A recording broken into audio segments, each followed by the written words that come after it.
Juliette, carrière décollée. Oui,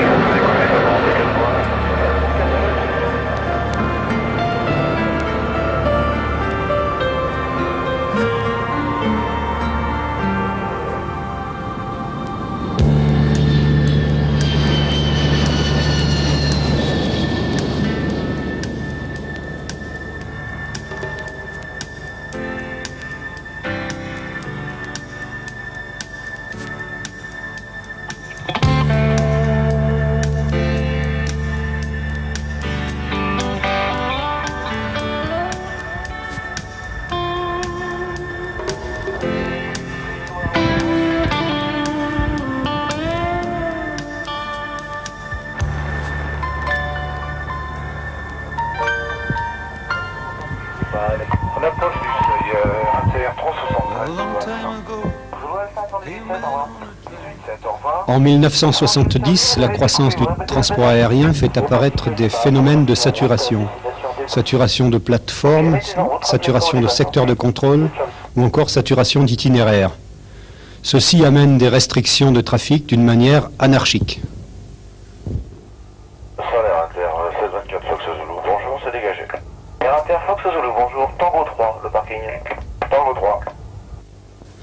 Une prise de conscience au niveau national puis européen amène la création de Corta le 1er juin 1972.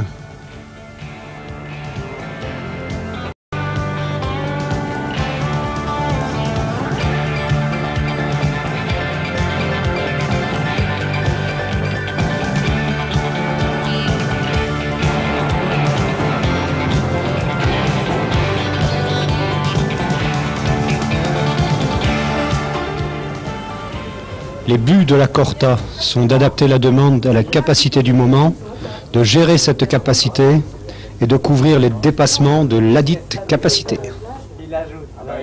Pour cela, ils sont 22 régulateurs qui travaillent de 6h45 à 22h, une permanence étant assurée chaque nuit de week-end.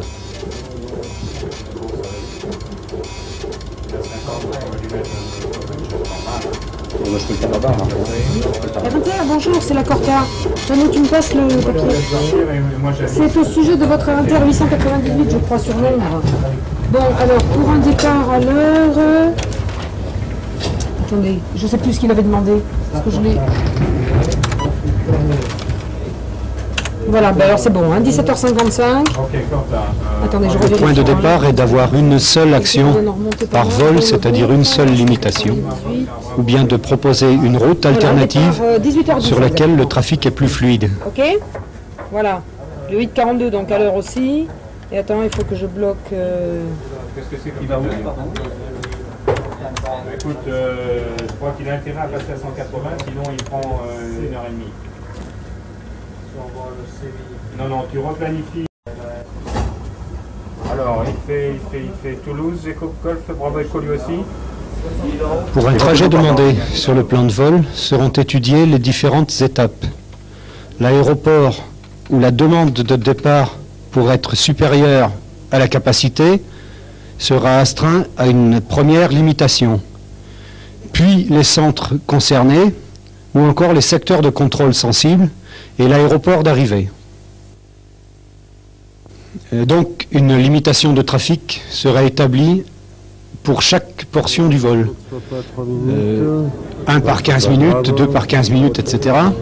Et la plus contraignante sera retenue pour l'ensemble de la route si une route alternative n'est pas possible.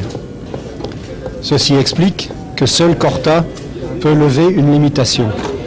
Car si sur un secteur le trafic redevient fluide, sur le suivant, il peut être important. Pour arriver à ces fins, Corta dispose de 3 outils: les régulations stratégiques, les régulations tactiques et les mesures d'urgence.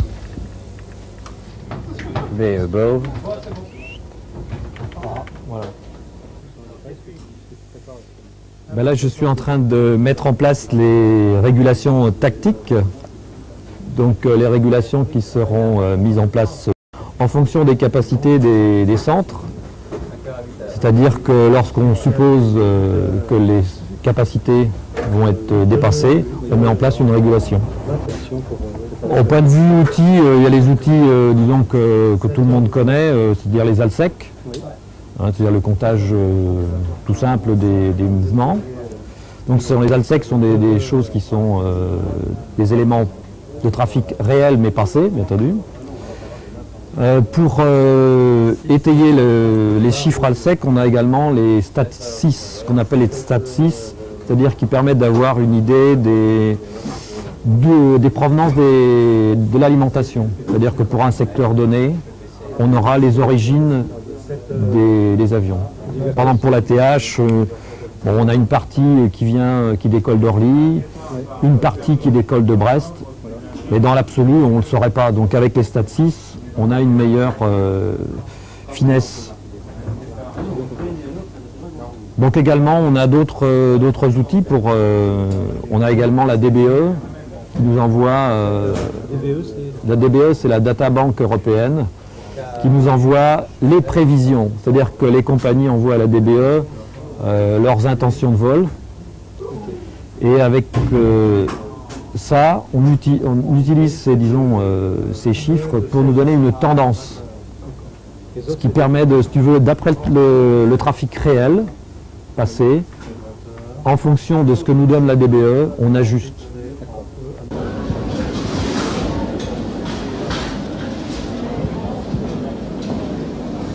Les compagnies aériennes, les tours opérateurs, les cellules étrangères et la Corta se réunissent 2 fois par an.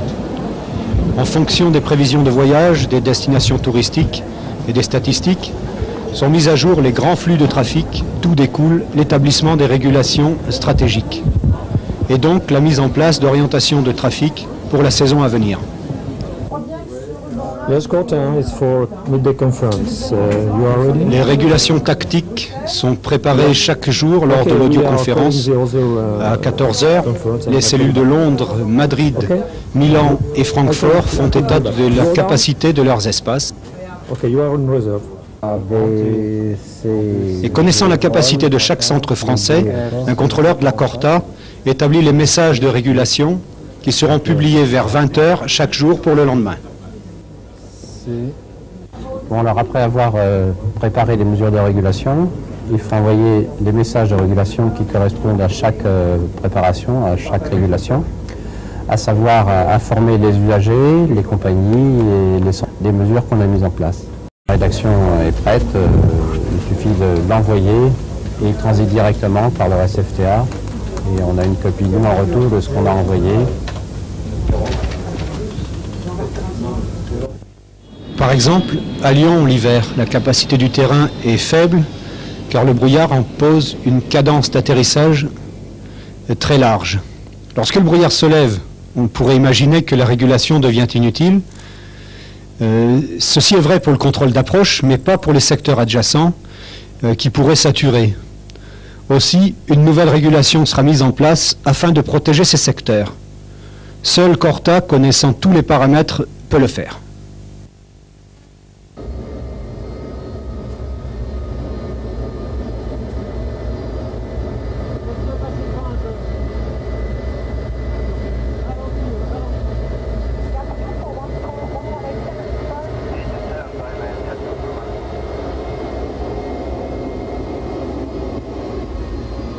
Les compagnies et les aéroports reçoivent les messages d'exécution de régulation. Dans la plupart des cas, Corta gère la régulation. La demande de créneaux est faite par les compagnies via le RSFTA ou via les PTT, 2 heures maximum avant le départ. Et ceci afin de décharger les tours de contrôle et les bureaux de piste. Tango pour rouler après le pushback d'uniforme 4. 41 Zulu Tango, roulez tout droit pour le point d'attente 25. Mais un pilote peut demander un créneau à la tour une demi-heure avant son départ. Dans ce cas, la tour demande par liaison RSFTA un slap à la Corta durant les heures d'ouverture.